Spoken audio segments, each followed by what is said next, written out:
welcome back to my channel. Just kind of making this video to clarify some of the things I said in my live stream. The stream connection was really bad in my last live stream, so this is just to clear things up.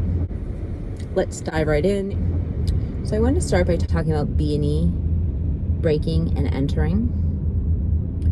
So when it comes to B&E, the easiest thing you can do from a criminal's perspective is to enter the easy entrance. So I think he probably looked for what was unlocked. So when we talk about the mind of somebody committing a crime like this, if we go back in history and talk about other people who have committed similar crimes, we could think of Ted Bundy. So Ted Bundy committed a eerily similar crime in a sorority house. And several years later, people interviewed Bundy and they asked him how he selected the different rooms that he entered, how he selected his different victims. And he said it was very simple. He picked the rooms that were unlocked. So number one, lock your doors. Number two, it's a survey that was proven to be BK, profiling the mind.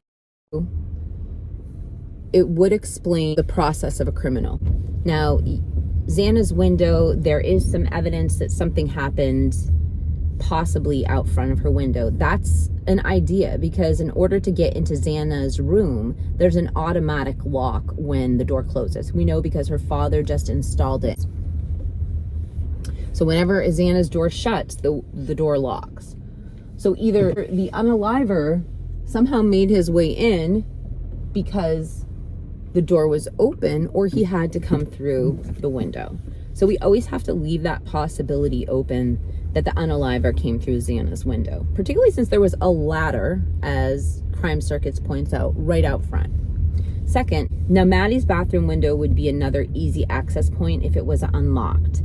And we did see forensic experts swabbing near and around the bathroom window. And then he would have made his way down. In that scenario, the only way that the unaliver would have been able to get into Xana's room is if he was let in the room. So Ethan might have come out to see what the commotion is. Maybe it had something to do with the DoorDash. Either way, somebody had to open that door. And why I still put a little weight into the thought that somebody came in Xana's window is because how did Xana not lock herself in that auto lock door when she saw Ethan being attacked? Maybe she jumped in to defend him, but how did she not retreat back into that room and call 911? I don't know. Just unanswered question. So actually, Banfield and News Nation have a source coming out of the Moscow, Idaho Police Department, and they basically reported that the 911 call was made that morning by HJ from the Sigma Chi fraternity, and he was called by Dylan. So I've really thought about this. Now, Dylan belongs to a sorority, so if she thought there was a crime involved, before she calls the police, she would have to call her sorority president, likely, before. But she didn't call her sorority, she called the fraternity down the street, and I think what was going on is we've seen BLOOD coming out of Xana's room from different places.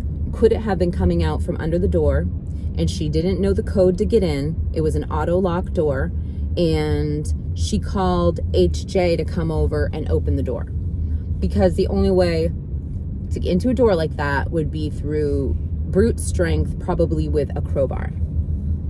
I don't think that Hunter came over because Ethan was blocking the door. I think Hunter came over because they had to break and enter that door.